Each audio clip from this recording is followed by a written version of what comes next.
est 20h15. Bonsoir à tous. Les titres de ce journal. La ville de Tétouan entièrement remise à neuf d'ici 5 ans. Sa Majesté le roi Mohamed VI lance un programme intégré de développement économique, urbain, social et culturel de la ville. Coût du projet 5,5 milliards de dirhams. La marche contre la ségrégation hommes-femmes demain à Casablanca, une manifestation à laquelle appelle la coalition civile pour l'application de l'article 19 de la Constitution. Les préparatifs des organisateurs dans ce journal. Puis le développement du tourisme à Meknès, c'est le sujet de l'enquête de cette édition. De nouveaux postes d'emploi ont été créés récemment grâce à l'essor que connaît le secteur dans la région. Nous terminerons avec de la musique pop arabe. Hier soir, les admirateurs de Tamer Hosni étaient nombreux au complexe Mohamed V à Casablanca où s'est produit l'artiste égyptien.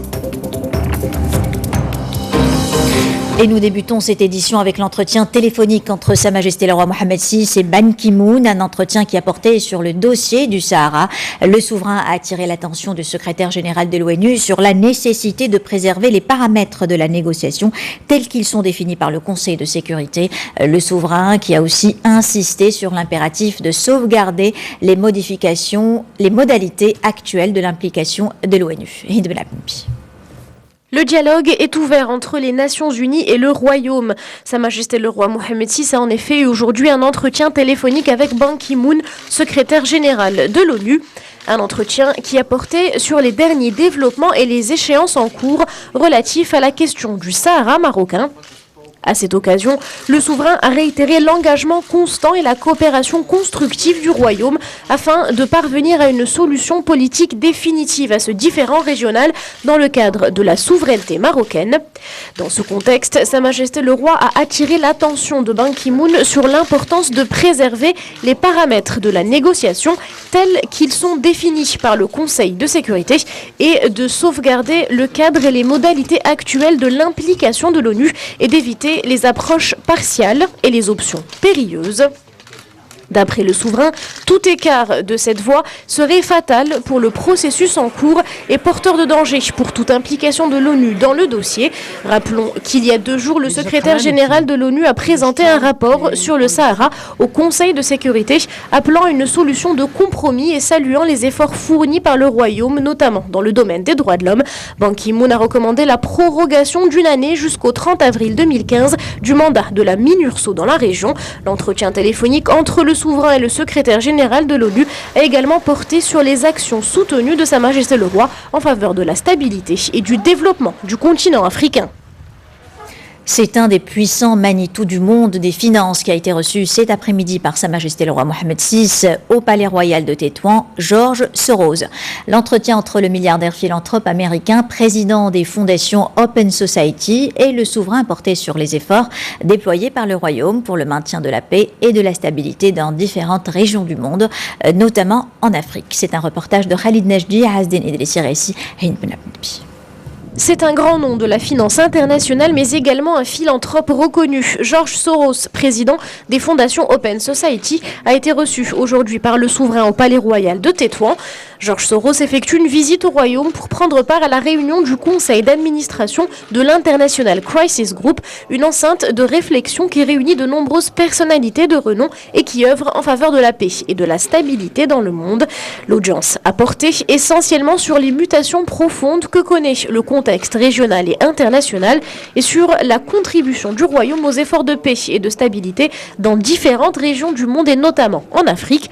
La défense des causes humanitaires et démocratiques, notamment dans les domaines de la santé, de l'éducation et de la sécurité alimentaire, a également été abordée. Une audience qui s'est déroulée en présence de Fouad Ali El-Himma, conseiller du souverain, et de Salah Din Mzouar, ministre des Affaires étrangères et de la coopération. Rappelons que George Soros est un milliardaire américain d'origine hongroise. En 1947, à 17 ans, il fuit le régime communiste hongrois et gagne la Grande-Bretagne puis les États-Unis. En 1956, diplômé de la London School of Economics, il crée son premier fonds d'investissement, de Soros Fund, qui sera la première pierre de son empire financier. Le patrimoine de George Soros serait aujourd'hui de près de 20 milliards de dollars. C'est un philanthrope de renom puisqu'à travers les diverses fondations qu'il a créées, George Soros a distribué plus de 8 milliards de dollars à diverses causes humanitaires dans plus de 70 pays.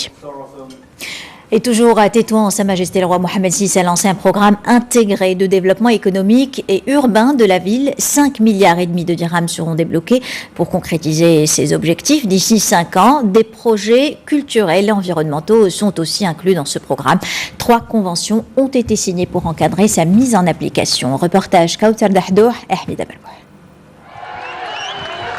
Le projet lancé aujourd'hui par Sa Majesté le Roi Mohamed VI vise à faire de Tétouan une ville plus attractive. Un programme de développement intégré pour renforcer les infrastructures urbaines et les services publics. Une enveloppe budgétaire de 5,5 milliards de dirhams est dédiée à ce projet qui s'étendra sur une période de 5 ans. À cette occasion, Sa Majesté le Roi Mohamed VI a présidé la signature de 3 conventions. Les secteurs du transport, de l'économie et de l'urbanisme sont en tête des priorités. C'est une convention qui concerne bien sûr la connexion entre Tétouan et la rocade du Nord et bien sûr entre Tétouan et Chefchaouen, à travers donc des axes qui sont pour nous structurants et à travers bien sûr des ouvrages qui vont permettre une fluidité de circulation au niveau des Tétouan et au niveau bien sûr de la province de Tétouan. Bien sûr, ça permettra d'accompagner le développement que connaît la province, que ce soit au niveau social ou économique et même au niveau touristique. C'est un projet structurant dans lequel il y aura pas mal de composantes, des composantes socio-économiques, également des composantes culturelles, des composantes touristiques. Ça va contribuer à la dynamisation de l'économie, également de l'urbanisme et également de l'offre touristique dans cette région-là. Ça va contribuer dans la mise à niveau de pas mal de quartiers. Ce programme vise également la promotion du secteur de la santé à travers la création d'un hôpital régional et la construction de 2 centres de santé. La mise à niveau de l'hôpital provincial de Sania Termel est également prévue. Avec un budget de 528 millions de dirhams, aménagement, réhabilitation de l'actuel hôpital Sania Termel, construction d'un nouvel hôpital régional de plus de 300 lits, construction de 2 centres de santé, Tabola et Mellah, construction d'un centre de régulation médicale et un SAMU médical avec des meilleurs services mobiles d'urgence et de réanimation, et enfin un centre de la santé reproductive et de la détection et dépistage des cancers chez la femme. Ces projets structurants intégrés qui vont toucher à l'environnement de la ville, qui vont toucher aussi à certaines institutions socio-économiques, vont permettre l'amélioration de la qualité de vie des citoyens et vont permettre aussi d'améliorer le revenu des citoyens. C'est donc un programme phare qui associe l'ensemble des acteurs de la ville de Tétouan, y compris les citoyens. Le secteur de la formation doit être développé. Il n'y a pas beaucoup d'établissements spécialisés à Tétouan. Les jeunes ont souvent besoin de rejoindre d'autres villes pour étudier. Ces projets sont pour le bien de la communauté, pour nous et nos enfants. C'est grâce à ces initiatives que Tétouan est une ville aussi propre et belle. Ces projets contribuent au développement du tourisme. C'est ce qu'on a remarqué ces dernières années. Il y a plus de touristes dans la région. Je pense que la ville a un avenir radieux. Une attention particulière est également accordée aux enjeux environnementaux. Le programme prévoit d'ailleurs l'aménagement de la vallée de l'Oued Martil à travers la création d'espaces d'animation et le renforcement des infrastructures socio-culturelles.